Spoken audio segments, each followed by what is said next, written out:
Next, we are awarding him 1 second early. Hey, Sean. No, you hit the post. I'm so proud of you. Good job. Thank you. Great job, Tucker, and thank you. And it is official. John Brennan has now been stripped of his security clearance. The former CIA director, former communist, willfully abused his access to America's top secrets. Why? To malign Donald Trump, both before and after the 2016 election. Now, his toxic conduct on conspiracy TV, NBC, does not comply with CIA policy, although the media will never tell you. And his actions represent what is a disgrace to the office he once held. In moments, we are going to highlight Brennan's history of bizarre, erratic behavior, which, of course, is all rooted in anti-Trump. Plus, we'll make the case for why other corrupt deep state officials, they too must be stripped of their security clearances. And meanwhile, we have a major news breaking report tonight from Sarah Carter, including bizarre, newly unearthed text between Christopher Steele and DOJ official Bruce Orr. This is a smoking gun text about firewalls just before Comey's 2017 appearance before Congress. You don't want to miss this report. Also tonight, we will cover day 12 of the trial of the century. Paul Manafort's 2005 tax and bank fraud trial. Closing arguments are now over. Jury instructions have been given. And by the way, we'll watch it closely. And as the midterms inch closer, we will reveal how some on the left, they are now ramping up their divisive rhetoric, just as we have predicted. And we'll also wish a very happy birthday to the leader of the Democratic Party, Maxine Waters. All right, sit tight for tonight's breaking news, jam-packed opening monologue. All right, so after years of serious misconduct, former CIA chief and Obama sycophant John Brennan can kiss his security clearance bye-bye. Today, President Trump stripped Brennan's special government access. Now, Sarah Sanders announced this decision earlier today. Take a look. I've decided to revoke the security clearance of John Brennan, former director of the Central Intelligence Agency. At this point in my administration, any benefits that senior officials might glean from consultations with Mr. Brennan are now outweighed by the risks posed by his erratic conduct and behavior. Second, that conduct and behavior has tested and far exceeded the limits of any professional courtesy that may have been due to him. Mr. Brennan has a history that calls into question his objectivity and credibility. I am evaluating action with respect to the following individuals: James Clapper, James Comey, Michael Hayden, Sally Yates, Susan Rice, Andrew McCabe, Peter Strzok, Lisa Page, and Bruce Orr. Security clearances for those who still have them may be revoked, and those who have already lost their security clearance may not be able to have it reinstated. It is about time. For months right here on this program, we have been calling out Brennan over his serious and blatant abuse of power. For example, during his time as Obama CIA Director, John Brennan was responsible for the proliferation of Christopher Steele's dirty dossier in an effort to take down then candidate Donald Trump and legitimize salacious, unverified claims, Russian lies found in that dossier. Brennan actually leaked its contents to then Senator Harry Reid, who then subsequently alerted the public in an open letter to James Comey. He pushed Hillary Clinton's Russian lies to purposely deceive and lie to you, the American people. Why? So he could sway an election. And despite all of this, remember, Brennan told Congress, oh, the CIA did not make use of the dirty dossier. That was a flat-out lie. And that, my friends, is a gross abuse of power. Brennan literally tried to use your federal government to weaponize the Clinton campaign's phony Russian opposition research against Donald Trump. It's beyond disgusting. And by the way, he's a walking, talking representative of why the American people do not have faith and trust in their government. And by the way, and speaking of talking, after stepping down as CIA director, John Brennan, well, he's done a lot of it. In fact, he took all his hatred of Donald Trump from the highest levels of the CIA, abusing his power, to his new job. He's now paid by a so-called news agency, Conspiracy TV, MSNBC, so-called news channel. He continues to peddle all this propaganda and misinformation and disinformation. How fitting. Take a look at the conduct from a former so-called nonpartisan CIA director who once had his fingers on every American secret we have. Watch this. Donald Trump has badly sullied the reputation of the office of the presidency with his invective, with his constant disregard, I think, for human decency. He is, I think, the most divisive president we've ever had in the Oval Office.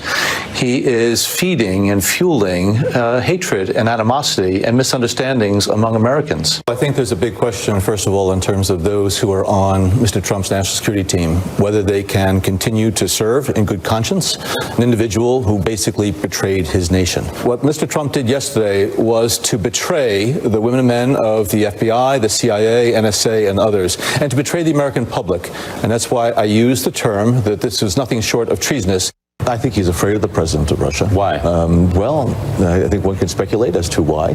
That the Russians may have something on him personally that they could always roll out and make his life more difficult. Mr. Trump continues to have his ignorance of the facts or willful disregard of them.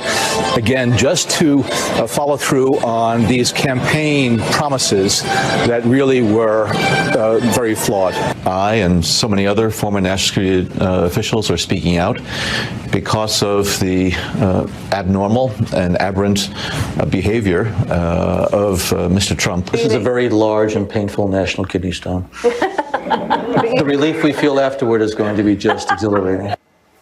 Now, for anybody that thinks that that man, that Trump-hating partisan, MSNBC hack, should have a security clearance, let me make this very simple and easy to understand. And by the way, I'll read to you from the official CIA rules. And by the way, all of you biased hacks in the media, you need to do your jobs. You need to tell your audiences the truth, what the rules of the CIA are. Quote, in the case of former directors, the agency holds their security clearance and renews it every 5 years for the rest of their lives. However, that requires former CIA directors to behave like current CIA employees.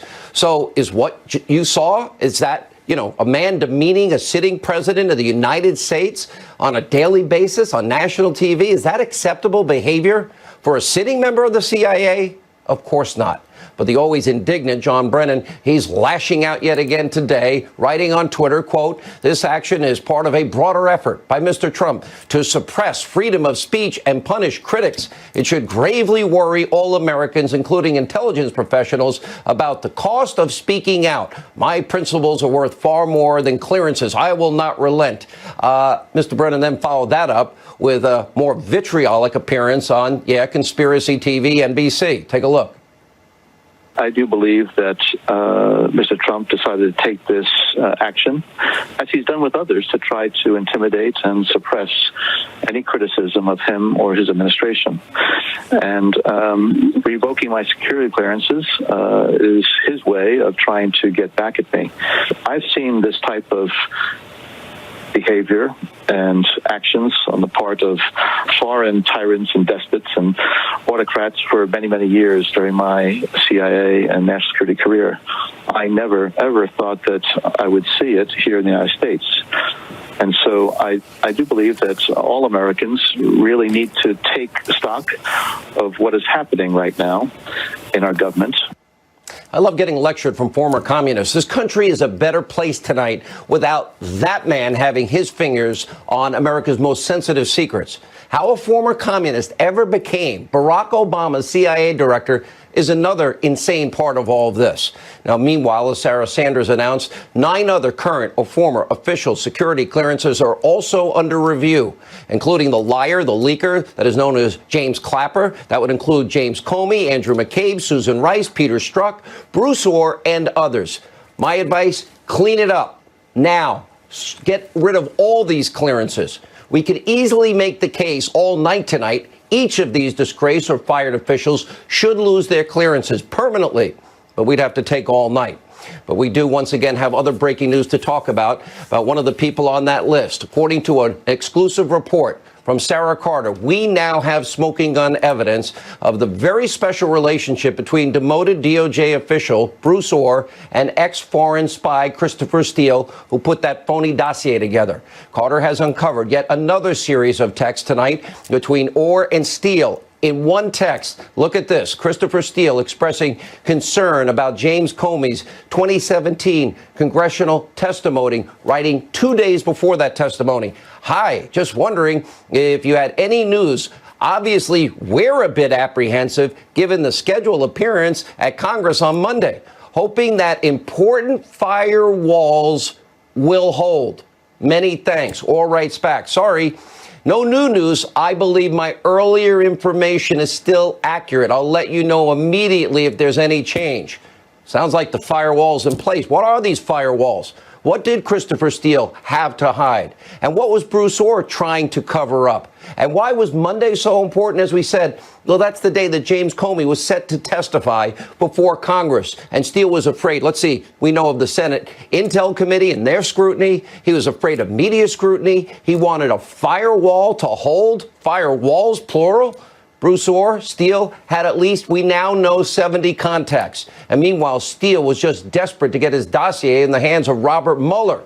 And under oath in Great Britain, we know that he couldn't even stand by his own fake claims in his Clinton bought and paid for dossier. He said, it's just raw intelligence. I don't know if it's true. Now, why is Orr still working at the DOJ? Why his wife worked for Fusion GPS? What was her role? Remember, we just discovered that they had another client besides Clinton. We just learned a Kremlin, a tied lawyer, and Russian oligarch. So Fusion GPS is being paid by them and the Clintons? And what about Glenn Simpson from Fusion GPS meeting with that Kremlin lawyer both before and after the now infamous 2016 Trump Tower meeting? That doesn't sound fishy to you? Mark it down on your calendar. These questions must be posed to Bruce Orr when he testifies before Congress on August the 28th. By the way, why aren't those hearings public? We reached out to Orr for comment. Shockingly, didn't receive a reply. Sarah Carter will have more details in her report. She'll join us in a few minutes. But first, we do have an update on the media's trial of the century. After just 12 days, closing arguments on both sides have now come to an end. Paul Manafort's defense is clearly relying on the terrible credibility of the prosecution's star witness, and that's Manafort's former business partner, Rick Gates. Despite him admitting to numerous felonies, Team Mueller provided Gates with a get-out-of-jail-free card in exchange for his testimony. It's like the case of, remember, Sammy the Bull Garavano, the gangster, who killed up to 19 people.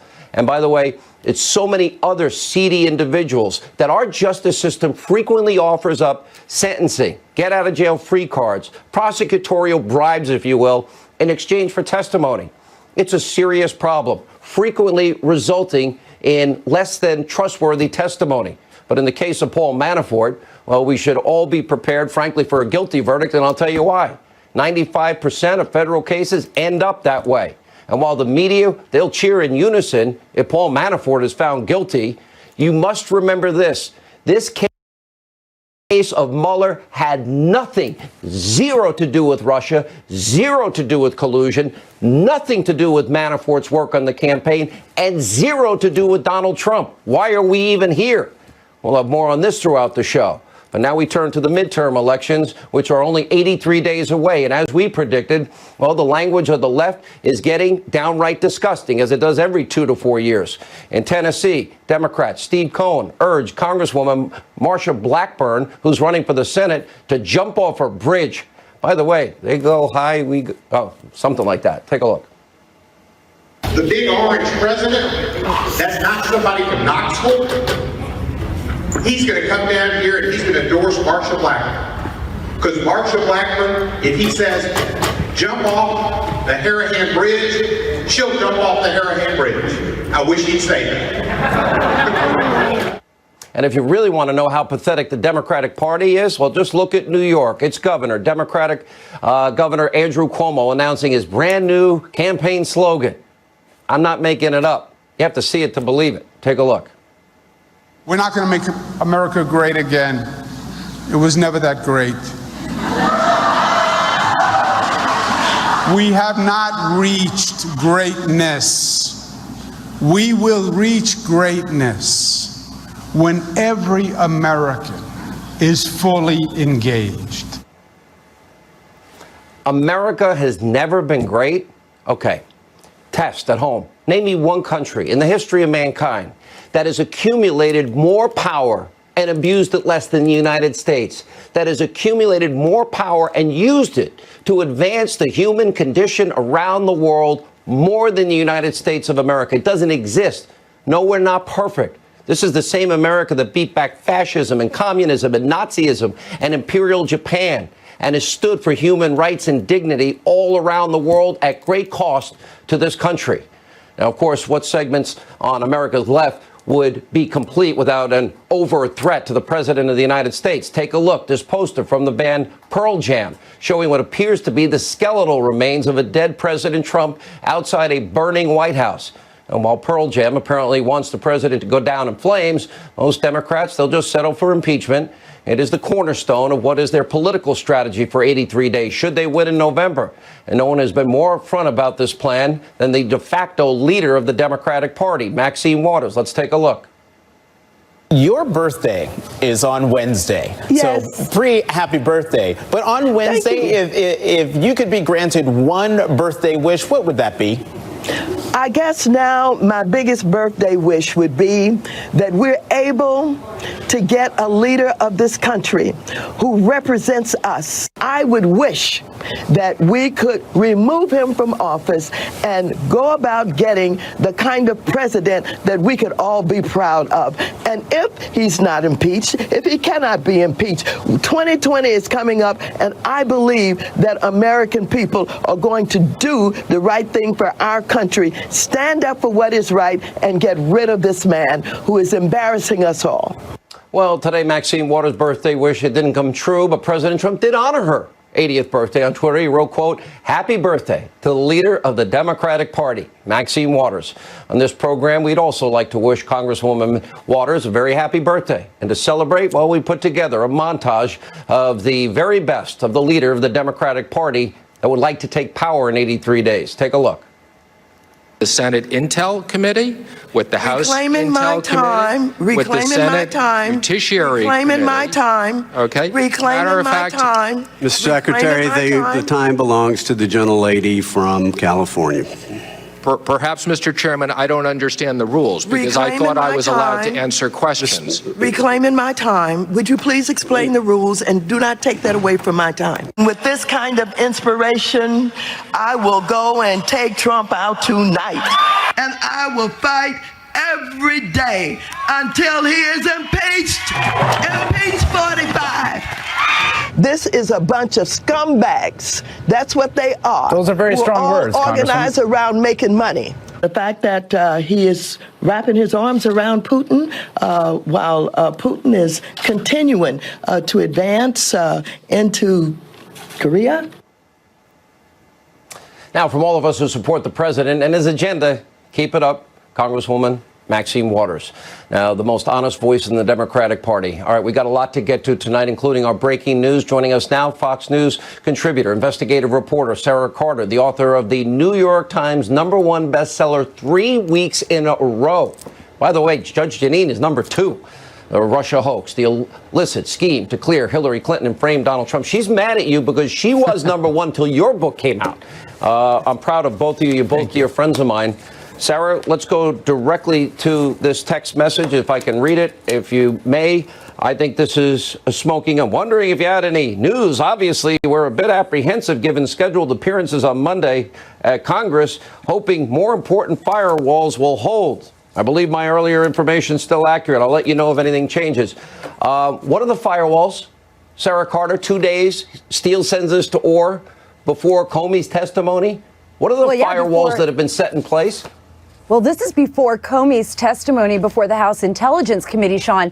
And remember, this is where Comey announced that there was a counterintelligence investigation into the Trump campaign. So these firewalls are very important. This actually shows premeditation, in my opinion. It shows that they set up firewalls, which is very interesting because Bruce Orr apparently was one of those firewalls. And apparently there was a lot more firewalls in place, a lot of other people actually communicating with Christopher Steele, possibly in the State Department and within the intelligence community. And they were moving this information in and out. Remember, it was a lot of the same information that they tried to use inside the Foreign Intelligence Surveillance Court application against Carter Page so that they could spy on the Trump campaign. And it wasn't just Carter Page. Let me make myself clear here. When they are listening to telephone conversations and gathering emails from Carter Page, they are also looking at secondary and tertiary people in communication with Carter Page. So it was everybody that was connected to Carter Page. And Sean, I believe this is a smoking gun. They need to ask Bruce Orr what those firewalls were and are, and exactly how his involvement in this was, because he does talk about information that he supplied Christopher Steele earlier. 70 contacts, text messages, emails, meetings, and of course, Orr's wife works with Fusion GPS. Firewalls before Comey's testimony, earlier information he provided. Firewalls sound like they had a plan. Sounds a lot like, an insurance policy to me. Greg Jarrett. Well, I think you're right. And in fact, here's 60 pages worth of the text messages, emails, and the notes of Bruce Orr and his conversations with Christopher Steele spanning a full year. What's remarkable about these documents, and Sarah's reporting is exactly right, is on the one hand, furiously Steele is trying to communicate with the FBI through Bruce Orr after Steele has been fired for being a liar. He's also trying to get in contact with Robert Mueller and his special counsel team. But at the same time, he is frantic and worried that he's going to get busted for all of the illegal things he has been doing. In one text message, he's concerned that Grassley's letter will implicate him. Then he's worried in another text that Comey is going to expose him in Congress. And still another, he's worried about questions from the Senate Intelligence Committee that are being sent to him. This guy's worried about getting busted for all of his wrongdoing. Think about that. He's worried about Grassley, the Senate Intel Committee. He's married about Comey. He's also worried in texts about the media. Let me go back to this. 70 contacts, but more importantly, Orr and Steele are talking about getting his phony dossier that he didn't stand up for under oath in Great Britain to special counsel Mueller. So that, too, is a big piece of this now emerging puzzle that is beginning to come together, Sarah. Absolutely. I mean, they wanted to get this dossier to Mueller. We know that this dossier was used as the bulk for the warrant to spy on Carter Page. But even more importantly, Sean, Steele was in communication with a Russian who was living here in America as well. He was in communication with Glenn Simpson. He must have been in communication with other Russians, former KGB, FSB people that were living in Europe, and possibly in communications with people in Russia. And even more interestingly enough, now we know, and we reported this before and after. I love the fact that the Russian lawyer was a client of Fusion GPS. Natalia Veselnitskaya, who was the attorney, was in communication with Glenn Simpson before and after. Absolutely. All right. Amazing report, Sarah. Greg, 3 weeks in running, #1 in the New York Times. We're proud of you. Thank you. The information is critical in your book. Thank you very much. We have a lot more to come tonight. Kristen Fisher, new information on these abuse allegations surrounding Deputy DNC Chairman Keith Ellison. Also, Alan Dershowitz, David Schoen. They will react to this breaking news. And the great one, Mark Levin. Busy news night. Stay with us.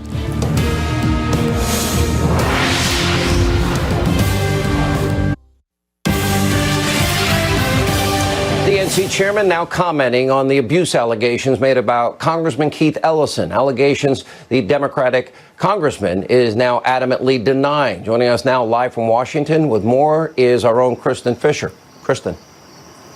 Hey, good evening. So, it appears that these domestic abuse allegations ended up having very little impact on the outcome of this race. Congressman Keith Ellison easily won the Democratic primary for Minnesota Attorney General, even though just days earlier he was accused of emotional and physical abuse by an ex-girlfriend.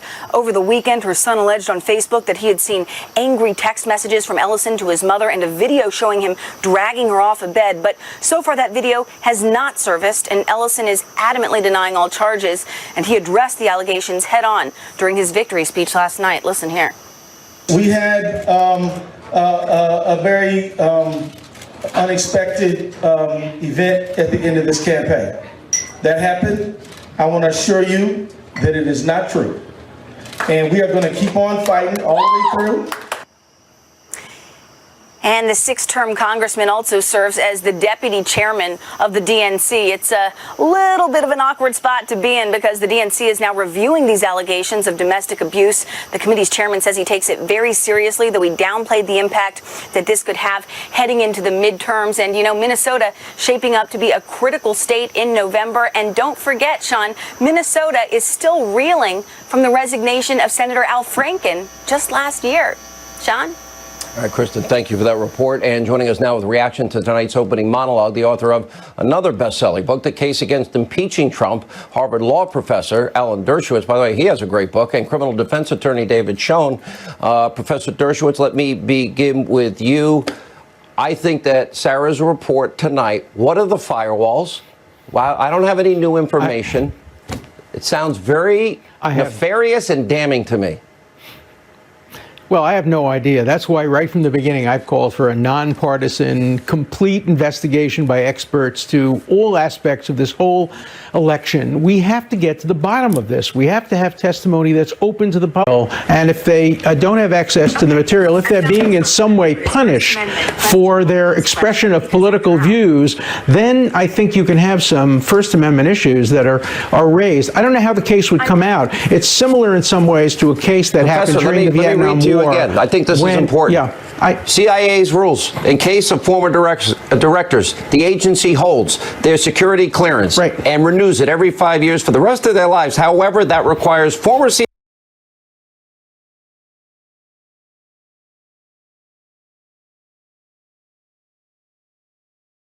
directors to behave like current CIA employees. You cannot make the case that Mr. Brennan in any way is conducting himself like a current CIA employee. No, I agree with that. I agree with that. The question is this being applied across the board to people, and are they looking at everybody's background? The answer is yes. If the case went up to the Supreme Court, it would be just like the case involving the travel ban. The court would ask the question, are we allowed to look at the motive of the president in doing this, or do we just look at the action? The president clearly has the power to revoke security clearance, but if he does it for an impermissible purpose, that couldn't be the basis for criminal charges, but it could be the basis for a constitutional violation. I'm saying I would argue that the president, there's probably a lot more to come under the First Amendment. I think if we apply the standard that I just read to you, and you agree it's applicable, there's no ambiguity here. He's not behaving like a current CIA employee. Let me go back to David Schoen. Let me go to David Schoen for just 1 second. Let me just give you one quick hypothetical. It's a quick hypothetical. Let's assume there was somebody who wasn't behaving like a CIA director, but was saying things positive about the president. Doesn't matter. And the president didn't revoke his security clearance, then we'd have a serious question. That he was doing it on the content of the information. This is such an egregious abuse. You recognize it's not the case. Anybody with a common sense realizes no CIA employee can act this way. Former director. Let me go to David. David, I want to stay on this firewall issue and firewalls, plural. I cannot imagine why Christopher Steele is in contact 70 plus times, at least that we know of, with Bruce Orr, and that the things that they're talking about and the urgency that he's expressing prior to Comey's testimony.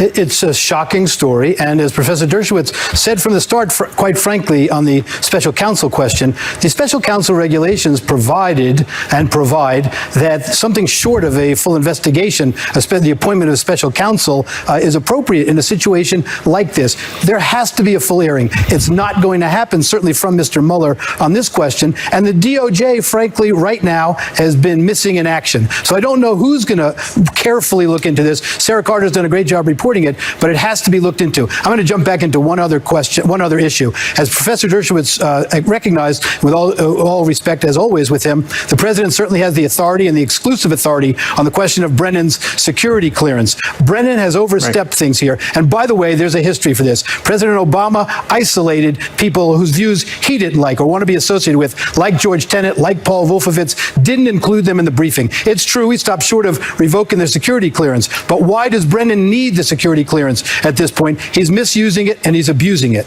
I would argue that I think we're going to see probably more people. Clapper should be next, I believe. Susan Rice, the whole list of people, Bruce Orr, James Comey. And I would argue that's all going to happen. Professor, I want to go. The context, though, with Bruce Orr, you don't find that it's before the election? Well, by the way, one other thing. You also have the former CIA director disseminating lies, unverified lies to the American people vis-a-vis Harry Reid. That's not the role of the CIA, Professor. That is a scary deep state act. He should be criticized for it. I know John Brennan. I like him. I thought he was a good director of the CIA, but I think he's gone overboard in his criticism, and it makes it sound when he makes criticism that he knows it because he was in the CIA. He has some special information, and I think a former director of the CIA has to be much more discreet in his level of criticism. Having said that, I do think if the president denies security clearance only to his critics, he will be in court on the wrong side of By the way, I have an update. This time the ACLU will bring the lawsuit because they will bring any lawsuit against Donald Trump. On the security clearances has now said, I'd put a Republican on the list if they were incompetent or crazy. Well said. We'll follow this in the days to come. That's a good argument. Professor, congratulations on the success of your book. David Schoen, always good to see you. When we come back, we'll continue this discussion. The great one, Mark Levin, joins us. That's next.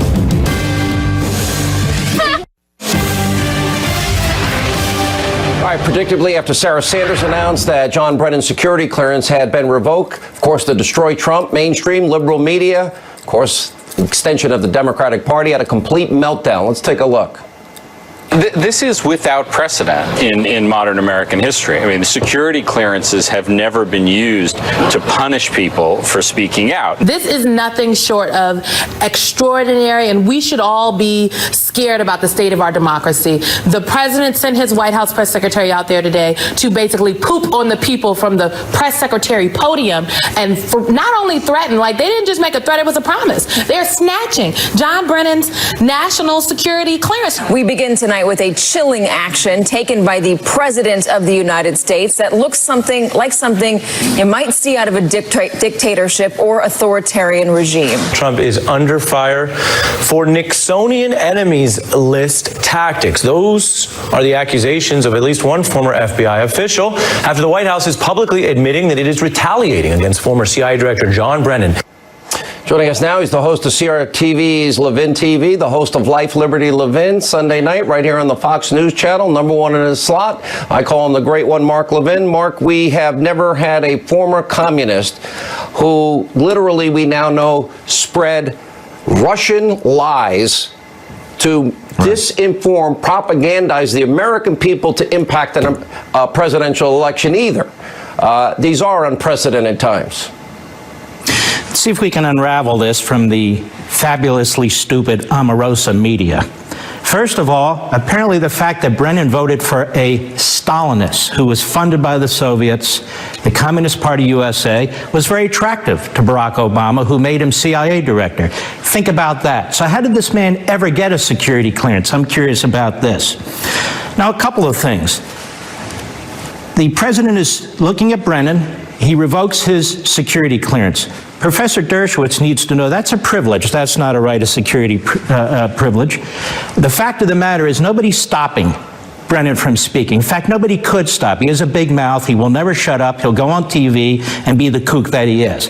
The idea that he has a right to access to information because he served in the Obama administration at the CIA is a preposterous argument. But of course the ACLU will take up the case because they take up a lot of stupid cases. That's number one. Number two, who else is the president looking at? Comey. And people who are keeping score, Comey is a Republican. How many times have the media told us Mueller's a Republican? Comey's a Republican. And even they questioned the president. Okay, you got a Republican. And by the way, for the media, most of these people the president are looking at are white. I know that's very important to you. Now, Comey was fired at the recommendation of Rosenstein. Comey was a leaker, and he absconded with government documents when he left. His security clearance should be pulled. McCabe is under criminal investigation, the number 2 from the FBI. Never before in history, media, his security clearance should be pulled. Peter Strzok was just fired, the guy in charge of counterintelligence investigations for misconduct. His security should be pulled. James Clapper committed perjury. He lied to the American people and Senator Wyden and that committee. Long time ago, his security clearance should have been pulled. Bruce Orr, another one, pulled. Yates, another one. Not because the president has a problem with Democrats or liberals. He has a problem with these people. And we haven't even gotten to the unmasking issue yet. So this is not a First Amendment issue. Meanwhile, when these people had security clearances, what the hell did they do with them? Well, let's take a look. The Russians interfered in our election, right? Well, who was president? Who was head of the CIA? Who was national security advisor? Who was the head of the FBI? All these people, with their security clearances, in positions of power, did nothing effective to stop the Russians from interfering in our election. They did nothing to stop China from stealing our technology. They did nothing to stop North Korea's nuclear program. And even worse, they awarded the hold it, Mark. The terrorist regime in Tehran with $150 billion, right? With $150 billion and provided them with a pathway to nuclear weapons. Good job, boys and girls in the Obama administration, with your security clearances. The fact that Obama appointed these people and gave them security clearances is not the obligation of this president to let them retain their security clearances. There is no constitutional issue. That's just nonsense. And again, one of them's a Republican, so that makes this all okay. Mark, I'd take away all their clearances. I'd take away all their clearances too. But the fact of the matter is, we really need to focus in on the conduct of these individuals. Look at the phony media and the arguments they're making. This is like a dictatorship. We've never seen anything like this before. All these blabbermouths who know nothing. You're going to see Clapper on TV till you throw up on your loafers. You're going to see Comey, he had his book thing. You're going to see Brennan all over the place, all these phony victims and so forth and so on. Meanwhile, when they were in office, when they had their security clearances, when they had power, they didn't stop the Russians, they didn't stop the Red Chinese, they didn't stop the North Koreans, they funded the Iranians, and in fact, they are responsible for the greatest scandal in American history by interfering with our election and trying to undermine the Trump campaign. And the Trump presidency. I think I'm going to remember, hold on, Mark, and throw up on my loafers. But more importantly, that's why we call you the Great One. Great commentary. Mark Levin, thank you. Don't forget, Mark's show, Life, Liberty, Levin, every Sunday night, 10 p.m., #1 in its time slot, right here on the Fox News Channel. When we come back, former CIA operative Daniel Hoffman, well, he's been very outspoken in his criticism of John Brennan and Sebastian Gorka. Next.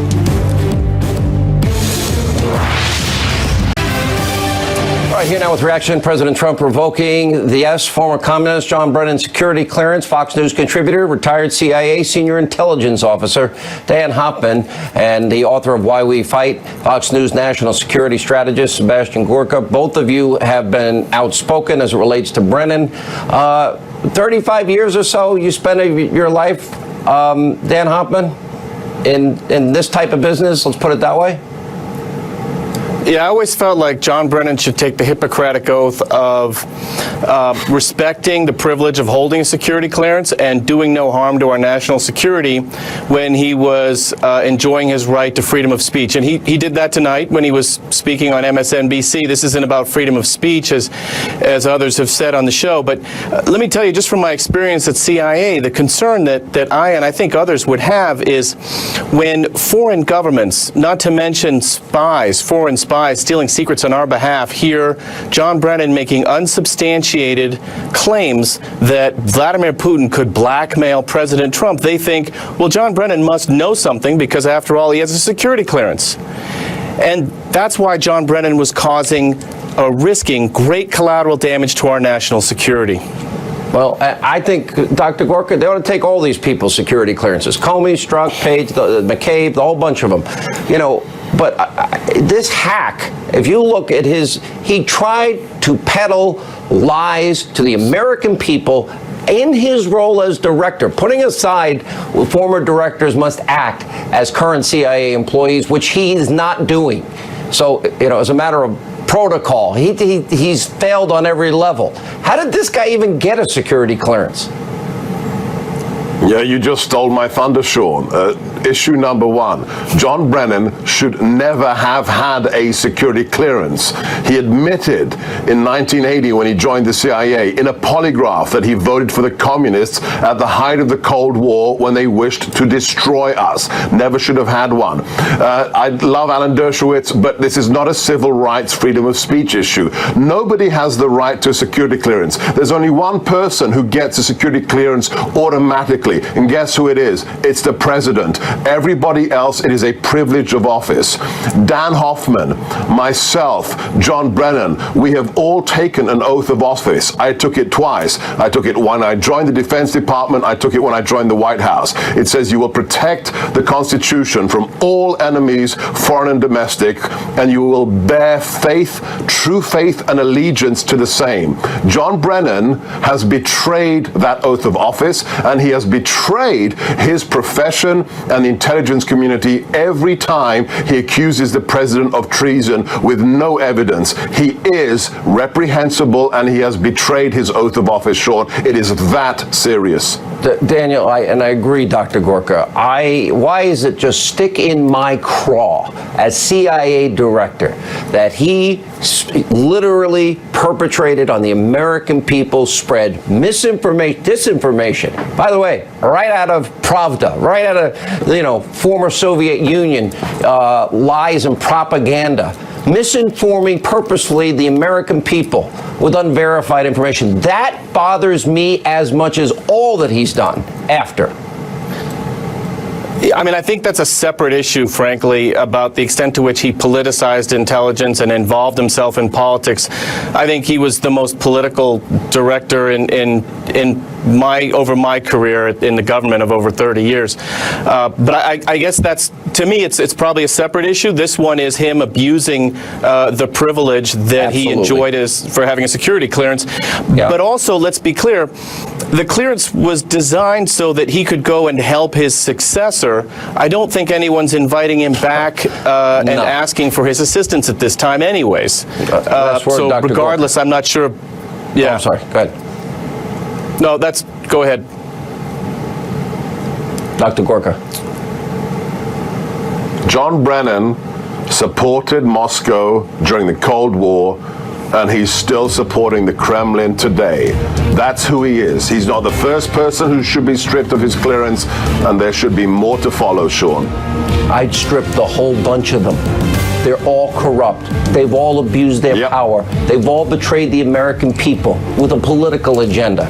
And so many of them tried to literally steal an election and influence an election in the United States. Thank you both. When we come back, Democrats continuing to